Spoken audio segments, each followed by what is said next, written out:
بسم اللہ الرحمن الرحیم۔ السلام علیکم دوستو، جب انسان کا وقت بدلنے والا ہوتا ہے تو اللہ تعالیٰ بادشاہ کو فقیر اور فقیر کو بادشاہ بنا دیتا ہے۔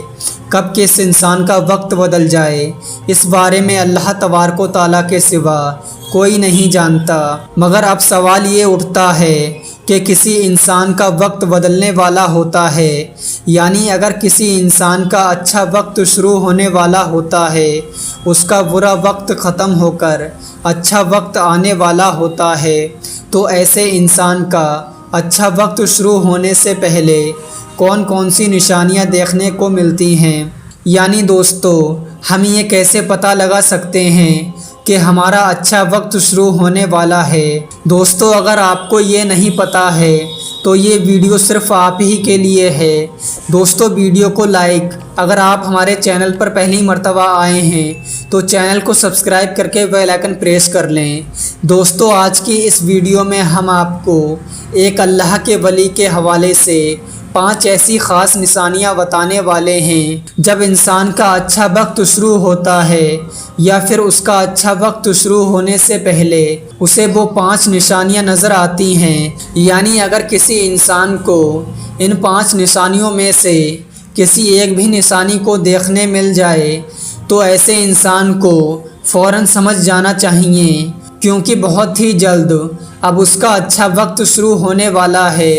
ایک مرتبہ ایک شخص اللہ کے ولی کی خدمت میں حاضر ہوا اور عرض کرنے لگا، اے حضرت، آپ یہ بتائیے، کوئی انسان یہ کیسے جان سکتا ہے کہ اس کا اچھا وقت شروع ہونے والا ہے؟ یعنی اچھا وقت شروع ہونے سے پہلے کون کون سی نشانیاں دیکھنے کو ملتی ہیں؟ بس اتنا ہی سننا تھا تو حضرت نے فرمایا، اے شخص، اللہ تعالیٰ وقت بدلنے سے پہلے یعنی اچھا وقت شروع ہونے سے پہلے اپنے بندوں کے سامنے 5 نشانیوں کو ظاہر کرتا ہے، جنہیں دیکھ کر انسان کو سمجھ جانا چاہیے کہ بہت ہی جلد اس کا وقت بدلنے والا ہے اور اس کا اچھا وقت شروع ہونے والا ہے۔ تو یہ سن کر وہ شخص عرض کرنے لگا، اے حضرت، وہ 5 نشانیاں کون سی ہیں؟ تو حضرت نے فرمایا، اے شخص، یاد رکھنا، وہ 5 نشانیاں اس طرح ہیں۔ نمبر 1، فجر کے وقت آنکھ کا کھلنا۔ دوستو، حضرت نے فرمایا، اے شخص، یاد رکھنا، جب انسان کی آنکھیں صبح فجر کے وقت کھلتی ہیں اور اس کے دل میں اللہ کی عبادت کا شوق پیدا ہو جائے، انسان کو ایسا محسوس ہونے لگ جائے کہ اللہ اس کو کسی ایسی راہ پہ لے جا رہا ہے، تو سمجھ جانا اسے اللہ تبارک و تعالیٰ کی طرف سے کامیابی ملنے والی ہے۔ کیونکہ جو شخص فجر کی نماز کے لیے اٹھتا ہے اور فجر کی نماز پڑھنے کے بعد اپنے کاروبار کی، اپنے کام پر یا اپنی کسی بھی جہاں سے اس کی روزی روٹی چلتی ہے وہاں پر جاتا ہے تو اللہ تعالیٰ اسے اس میں کامیابی عطا فرماتا ہے۔ اسی لیے دوستو، اگر آپ کی بھی آنکھیں فجر سے پہلے کھلنے لگ جائیں اور اگر آپ کے دل میں اللہ کی عبادت کا شوق پیدا ہو جائے تو آپ فوراً سمجھ جائیں کہ آپ کا وقت بدلنے والا ہے۔ نمبر 2، جس کو دین کی سمجھ ہونا شروع ہو جائے۔ دوستو، اللہ تعالیٰ جس کو دین کی سمجھ عطا کرتا ہے تو اس کو اپنا محبوب بندہ بنا لیتا ہے۔ پیارے دوستو، اللہ تعالیٰ دنیا تو سب کو عطا کرتا ہے، لیکن دین کی سمجھ اللہ تعالیٰ صرف اپنے محبوب بندوں کو ہی عطا فرماتا ہے۔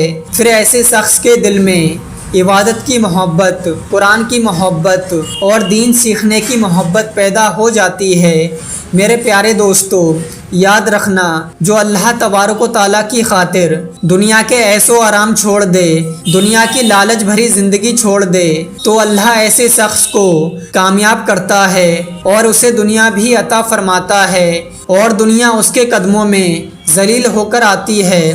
نمبر 3، جو بندہ آزمائش میں صبر کرنے لگ جائے، پریشانیوں میں اللہ کا ذکر کرنے لگ جائے، بے شک تنگی کے بعد خوشحالی ہے۔ پیارے دوستو، اللہ تعالیٰ جس کو اپنا محبوب بندہ بناتا ہے تو اس کو آزمائش میں ڈالتا ہے۔ یاد رکھنا، جب اللہ تعالیٰ کسی کو بڑا مرتبہ دینا چاہتا ہے تو اس سے پہلے اسے قابل بنانے کے لیے آزمائش میں مبتلا کر دیتا ہے، یعنی اللہ تعالیٰ یہ دیکھنا چاہتا ہے کہ یہ بندہ میرے فیصلے پر راضی رہتا ہے یا نہیں۔ دوستو یاد رکھنا، جو شخص اللہ کے فیصلے پر راضی ہو جائے تو اللہ تبارک و تعالیٰ اس سے دنیا میں بھی راضی ہو جاتا ہے اور کل آخرت میں بھی راضی ہو جائے گا اور کامیابی عطا کرتا ہے۔ دوستو یاد رکھیں، اکثر لوگ یہ سوچتے ہیں کہ میں اتنا نیک ہوں، کسی کا برا نہیں چاہتا ہوں، کسی کا دل نہیں دکھاتا، نماز بھی پڑھتا ہوں، قرآن بھی پڑھتا ہوں اور عبادت بھی کرتا ہوں، آخر پھر میرے ساتھ ہی ہمیشہ غلط کیوں ہوتا ہے؟ میرے پیارے بھائیوں اور بہنوں، اللہ تعالیٰ کی آزمائش ہوتی ہے۔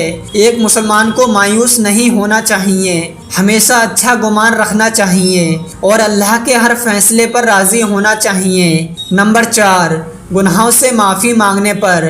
پیارے دوستو، اگر کوئی شخص اپنے گناہوں کے بعد اللہ تبارک و تعالیٰ سے اپنے گناہوں کی معافی مانگتا ہے، یعنی وہ اس کی عادت ہی بن جائے، چاہے کوئی بھی انسان ہو، وہ ہر انسان کوئی نہ کوئی گناہ ضرور کرتا ہے، لیکن سب سے بہتر انسان وہی ہے جو گناہ ہونے کے بعد اللہ سے اپنے گناہوں کی معافی مانگے اور آئندہ سے وہ گناہ کو نہ کرے۔ پیارے دوستو، جو شخص اپنے گناہوں کی معافی اللہ تعالیٰ سے مانگتا ہے تو بے شک اللہ بڑا رحیم اور کریم ہے۔ اللہ اس شخص کو معاف کرتا ہے، اس کے گناہوں کو معاف کر کے اسے نوازتا بھی ہے، اس کو دولت بھی دیتا ہے، اس کو عزت بھی دیتا ہے۔ تو ہمیشہ اپنے گناہوں کی اللہ سے معافی مانگا کریں، اور اگر گناہوں کی معافی ہونے کے بعد اگر آپ بھی دولت پانا چاہتے ہو، خیر و برکت چاہتے ہو، تو آپ اپنے گناہوں کو آئندہ کبھی نہ کریں اور ایسی نیت رکھیں، اور اللہ تعالیٰ آپ کے گھر میں خیر و برکت، امیری، مالداری سب کچھ عطا فرمائے گا۔ ہمیشہ اٹھتے بیٹھتے کثرت سے استغفار کرتے رہیں۔ نمبر 5، اللہ تعالیٰ کا شکر ہمیشہ ادا کریں۔ اگر کوئی شخص اللہ تعالیٰ کا چھوٹی چھوٹی نعمتوں پر، چھوٹی چھوٹی خوشیوں پر اور پریشانیوں میں بھی اللہ تعالیٰ کا شکر ادا کرتا ہے، صبر کرتا ہے، تو اللہ اسے کامیابی عطا فرماتا ہے۔ پیارے دوستو، اللہ تبارک و تعالیٰ قرآن شریف میں فرماتا ہے، اگر تم شکر ادا کرو گے تو بے شک ہم تمہیں زیادہ دیں گے۔ تو میرے پیارے دوستو، اگر آپ کے پاس اللہ تبارک و تعالیٰ کی دی ہوئی نعمت ہے، بہت ساری نعمتیں ہیں یا بہت تھوڑی نعمتیں ہیں، تو پھر بھی آپ اللہ تبارک و تعالیٰ کا ہمیشہ شکر ادا کریں۔ بھلے ہی آپ کے پاس کچھ بھی نہ ہو، آپ اللہ تبارک و تعالیٰ کا شکر ادا کریں، کیونکہ کوئی انسان ایسا نہیں ہے جس کے پاس کچھ بھی نہ ہو، کیونکہ اسے ایمان ملا، وہ سب سے خوش قسمت انسان ہے جسے ہمارے پیارے نبی حضرت محمد مصطفیٰ صلی اللہ تعالیٰ علیہ وسلم کی امت میں جگہ ملی۔ ہر چیز کو لے کر شکر ادا کرنے لگیں تو سمجھ جانا اللہ تعالیٰ آپ کو اتنا امیر بنائے گا، اتنی دولت سے آپ کو نوازے گا کہ آپ کی زندگی میں خیر و برکت بھی آ جائے گی۔ دوستو، اگر آپ کے مال میں برکت نہیں ہے تو وہی مال آپ کو نئی نئی مصیبتوں میں ڈال دے گا۔ اگر اولاد میں برکت نہ ہو تو اولاد نافرمان رہے گی اور رحمت بننے کی بجائے جہمت بن جائے گی۔ اسی طرح آپ دوسری چیزوں کو سمجھ لیں، اس سے پتہ چلتا ہے کہ برکت آپ کی زندگی میں کتنی اہم ہے، جسے زندگی میں خیر و برکت حاصل ہو جائے گی۔ میرے پیارے دوستو، اگر آسمان سے برکت اترے گی تو اللہ تبارک و تعالیٰ اس میں آپ کا حصہ ضرور رکھے گا۔ یاد رکھیں، کوئی بھی کام کریں تو آپ صرف اللہ کو راضی کرنے کے لیے کریں۔ اس کام کو کرنے سے پہلے یہ دیکھ لیں، ایک بار سوچ ضرور لینا، اگر میں یہ کام کرتا ہوں تو اس سے اللہ تبارک و تعالیٰ راضی ہوتا ہے یا نہیں۔ اگر اللہ تعالیٰ اس کام سے راضی ہوتا ہے تبھی وہ کام کریں۔ پیارے دوستو، چاہے چھوٹا ہو یا بڑا، ہر کسی سے عزت سے پیش آنا، سب کی عزت کرنا اللہ تبارک و تعالیٰ کو بہت پسند ہے کہ کوئی اس کی مخلوق کی عزت کرے۔ تو اللہ تبارک و تعالیٰ آپ کی بھی عزت اس دنیا میں سب کے دلوں میں ڈال دے گا۔ دوستو امید کرتے ہیں کہ آپ کو یہ ویڈیو پسند آیا ہوگا۔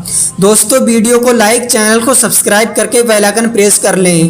ملتے ہیں ایک اور نئی ویڈیو کے ساتھ۔ السلام علیکم ورحمۃ اللہ وبرکاتہ۔